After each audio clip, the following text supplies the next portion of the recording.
Solving की अगर हम बात करें तो जनरली हमारे पास डिफरेंट प्लेटफॉर्म्स होते हैं। आप में से कोई स्टूडेंट हो सकता है हैकर अर्थ के ऊपर जाके कोड कर रहा हो, कोई स्टूडेंट हो सकता है लीड कोड पे कोड कर रहा हो, कोई स्टूडेंट हो सकता है कोड फोर्सेस कोड शेफ के ऊपर जाके कोड कर रहा हो। पर generally for most of the platforms हम अज्यूम करते हैं कि 1 सेकंड के अंदर generally around 10 to the power 8 operations perform हो सकते हैं। ये हमें अजम्पशन लेके चलनी होती है कि 10 टू द पावर 8 ऑपरेशंस होने में जनरली 1 सेकंड का टाइम लगता है और हमें ये अज्यूम करके चलना होता है कि हमारी जो जनरली टाइम लिमिट दी जाती है, the time limit that is given to us, that is around 1 second, कि एक सवाल को हमारी जो रन टाइम लगना चाहिए हमारे कोड को, that should be equal to 1 second in the worst case scenario.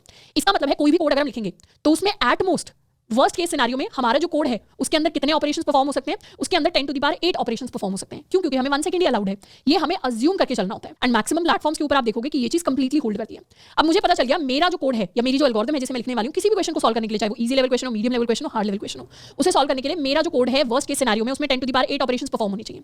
तो जनरली हर क्वेश्चन के नीचे कुछ कंस्ट्रेंट्स दिए जाते हैं। इसका एक हम एग्जांपल ले लेते हैं। अब लेट्स सपोज हम लीड कोड पर गए और ये ग्रीडी का एक काफी क्लासिकल क्वेश्चन है, इसको हमने खोल लिया। तो यहां पर इस क्वेश्चन के अंदर मुझे 3 एरेज दिए हुए हैं, start time, and time and profit.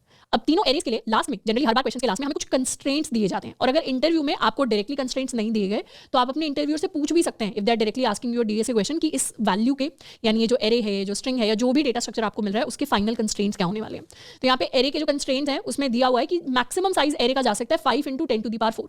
तो बेसिकली यहाँ ये मेरे एन की लार्जेस्ट वैल्यू हो सकती है। तो कैसे इस एन की लार्जेस्ट वैल्यू से हम थोड़ा थोड़ा अजम्पशन ले सकते हैं कि हमारी फाइनल कोड की टाइम कॉम्प्लेक्सिटी क्या हो सकती है। तो अपने कॉन्सेप्ट को एक बार रिवाइज करते हैं। हमें ऑलरेडी पता है कि हमारे सॉल्यूशन में हम maximum 10 to the power 8 operations कर सकते हैं। अब अगर कहीं भी हमें कंस्ट्रेंट्स कुछ ऐसे दिए जाएं जिसमें हमारी n की वैल्यू 10 टू द पावर 8 से ऊपर जा रही है, तो क्या मैं कह सकती हूं अगर मेरे पास एक एरे है जिसमें 10 टू द पावर 8 से ज्यादा नंबर ऑफ एलिमेंट्स हैं तो एक एक करके मैं अगर इस एरे को ट्रैवर्स करती हूं तो क्या होगी, मेरे पास लीनियर टाइम कॉम्प्लेक्सिटी आएगी। पर क्या मेरे कोड के अंदर लीनियर टाइम कॉम्प्लेक्सिटी हो सकती है? मेरे कोड के अंदर ये लीनियर टाइम कॉम्प्लेक्सिटी बिल्कुल नहीं हो सकती। क्यों? क्योंकि अगर मैंने लीनियरली एक एक करके एलिमेंट्स को ट्रैवर्स किया तो तब तो 10 टू द पावर 8 से ज्यादा ऑपरेशंस हो जाएंगे जो भी मेरे फाइनल एरे का साइज होगा। तो इसीलिए जब भी ये कंस्ट्रेंट दिया जाता है मेरी final time complexity should be better than linear, यानी वो या तो log n हो सकती है या फिर कांस्टेंट टाइम कॉम्प्लेक्सिटी में भी हम जा सकते हैं। बेसिकली लीनियर से बेटर होनी चाहिए डिपेंडिंग अपॉन कि कितनी बड़ी n की वैल्यू हमें दी जा रही है। उसके बाद अगर हमें कभी भी बोला जाता है कि n की value less than equal to 10 to the power 8 होनी चाहिए तो उस केस में हम अज्यूम कर सकते हैं कि मेरी worst case time complexity should be linear. हाँ, लीनियर से बेटर हो सकती है, हम चाहे तो कांस्टेंट टाइम कॉम्प्लेक्सिटी में भी अपने सवाल को सॉल्व कर सकते हैं, पर लीनियर से खराब में सॉल्व नहीं कर सकते। मतलब ये मेरे कंस्ट्रेंट है और मैं n स्क्वायर का कोड लिख दूं जिसमें कोई नेस्टेड लूप यूज हो रहा है तो उस केस में मेरा कोड गलत हो जाएगा और हमारे पास TLE आ जाएगा। टाइम लिमिट एक्सीडेड तभी आता है जब हमारी नंबर ऑफ ऑपरेशंस एक्सीड कर जाते हैं अलाउड ऑपरेशन से। तो इस केस में वर्स्ट सॉल्यूशन भी बिग ऑफ n का होना चाहिए। अगर मुझे दिया जाता है n less than equal to 10 to the power 6 के अराउंड है तो उस केस में हम अज्यूम कर सकते हैं कि हमारा जो फाइनल कोड होगा वो n log n का हो सकता है। और ऐसे केसेस में एक और हिंट हमें मिल जाता है। एक और हिंट ये मिलता है कि क्योंकि n log n अलाउड है तो इसका मतलब सॉर्टिंग भी अलाउड होगी। मतलब अगर मेरे सवाल के अंदर कहीं पर एरे यूज हो रहा है तो इसका मतलब है हम इस एरे को सॉर्ट करके भी एक सॉल्यूशन तक पहुंच सकते हैं। तो ये आपको एक हिंट मिलता है जब भी कंस्ट्रेंट्स के अंदर n log n दिखे, एक बार दिमाग में हम ये डाल सकते हैं कि अगर मेरे पास कोई एरे है और कुछ सॉर्टिंग से रिलेटेड सॉल्यूशन है तो मेरे सॉल्यूशन के अंदर सॉर्टिंग बिल्कुल अलाउड होगी। और जनरली ये चीज मुझे ग्रीडी प्रॉब्लम्स के अंदर देखने को मिलती है। और जिस प्रॉब्लम को अभी हमने डिस्कस किया that is also greedy problem. यहाँ पे हम एंड टाइम के बेसिस पे सॉर्ट करते हैं। जॉब शेड्यूलिंग का जो प्रॉब्लम है it is a very classical problem, आपको बिल्कुल जाके सॉल्व करना चाहिए अगर आपने सॉल्व नहीं किया है तो। और इसमें भी अगर हम कंस्ट्रेंट्स को ध्यान से देखें, बेसिकली कंस्ट्रेंट्स के अंदर इस सवाल में मुझे क्या दिया हुआ है, n less than equal to 5 × 10 to the power 4 दिया हुआ है। अब यहाँ पे डिफरेंट वैल्यूज को फिट करके देख लेते हैं। यहाँ पे फिट करके देखते हैं क्या यहाँ पे n स्क्वायर अलाउड होगा, n स्क्वायर का सॉल्यूशन। उसके लिए मुझे क्या करना है, सिंपली इस लार्जेस्ट वैल्यू को, वर्स्ट केस सिनेरियो के लिए लार्जेस्ट वैल्यू को स्क्वायर करके देख लो। 5 का स्क्वायर क्या हो जाएगा, 25 हो जाएगा and this is going to be 10 to the power 8। तो 25 × 10 टू द पावर 8 तो क्या है, 10 टू द पावर 8 से बड़ा है। मतलब ये सॉल्यूशन बिल्कुल भी एक्सेप्ट नहीं होगा, ये गलत सॉल्यूशन हो जाएगा।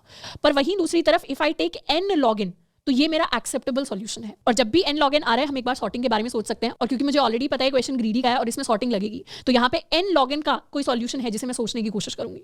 हाँ, ऑब्वियसली अगर किसी क्वेश्चन में हम लीनियर तक भी जा पा रहे हैं या कांस्टेंट सॉल्यूशन भी कर पा रहे हैं तो बहुत ही बढ़िया है, फिर हमें वो चीज करनी है। पर वर्स्ट केस को हमने प्रोटेक्ट कर लिया कि n स्क्वायर वाला सॉल्यूशन यहाँ पे नहीं चलेगा, मैक्सिमम हम n log n की लिमिट को टच कर सकते हैं। तो इस तरीके से टाइम कॉम्प्लेक्सिटी की नॉलेज हमें कई बार हेल्प कर देती है अपना पॉसिबल सॉल्यूशन गेस करने के लिए। उसके अलावा n less than equal to 10 to the power 4 है तो यहाँ पे n स्क्वायर का सॉल्यूशन चल जाएगा, क्योंकि n स्क्वायर के सॉल्यूशन के लिए क्या होगा, 10 to the power 4 into 2 this is going to be 10 to the power 8, मतलब n स्क्वायर एक्सेप्टेबल होगा। पर अगर 10 टू द पावर 4 से कोई भी बड़ा कंस्ट्रेंट है, जैसे यहाँ पे 10 टू द पावर 4 से एक बड़ा कंस्ट्रेंट था तो वहां पे n स्क्वायर एक्सेप्टेबल नहीं होगा, वहां हमें n log n की डायरेक्शन में देखना पड़ेगा। तो अगर आपको कभी भी ये भी दिखता है n less than 10 to the power 5 तो यहाँ पर भी हम n log n के बारे में सोचेंगे, n स्क्वायर के बारे में नहीं सोचेंगे। अगर हमें कहीं भी मिलता है n less than equal to 500, मतलब जितनी छोटी हमारी n की वैल्यू जा रही है उतना बड़ा एक्सपेक्टेड टाइम कॉम्प्लेक्सिटी हम अज्यूम कर सकते हैं काफी केसेस के अंदर। तो n less than equal to 500 के लिए जनरली n क्यूब वाली टाइप कॉम्प्लेक्सिटी एक्सपेक्टेड हो सकती है। n less than equal to 25 के लिए यहाँ पे क्या होगा, यहाँ पे एक्सपोनेंशियल टाइम कॉम्प्लेक्सिटी जनरली हम एक्सपेक्ट कर सकते हैं। वो 2 टू द पावर n भी हो सकती है, वो 3 टू द पावर n भी हो सकती है, पर बेसिक ये है एक्सपोनेंशियल टाइम कॉम्प्लेक्सिटी है। और जहां भी एक्सपोनेंशियल टाइम कॉम्प्लेक्सिटी एक्सपेक्टेड हो वहां हम सोच सकते हैं it might be a brute force recursion solution, क्योंकि रिकर्जन के अंदर जनरली एक्सपोनेंशियल हमें देखने को मिलती है। और ऐसे केसेस में हम ये सोच सकते हैं कि हमें ज्यादा कुछ ऑप्टिमाइजेशन करने की जरूरत नहीं है, क्योंकि जनरली इस सवाल को सॉल्व करने के लिए जो फर्स्ट अप्रोच हमारे दिमाग में हिट कर रही है जनरली वही सॉल्यूशन होता है। तो ऐसी जो कंस्ट्रेंट्स होते हैं उस केस में brute force solution generally accept हो जाता है।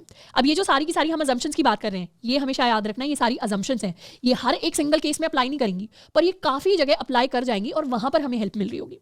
इसके अलावा एक n less than equal to 12 वाली टाइम कॉम्प्लेक्सिटी होती है। इस केस में हम अज्यूम कर सकते हैं कि n फैक्टोरियल की हमसे अजम्पशन है कि कुछ ना कुछ n फैक्टोरियल टाइम कॉम्प्लेक्सिटी होगी, क्योंकि generally n is equal to 12 के लिए n factorial 10 to the power 8 को एक्सीड करता है। तो 12 से कम वैल्यूज के लिए n फैक्टोरियल एक वैलिड नंबर ऑफ ऑपरेशंस हमें करके देगा।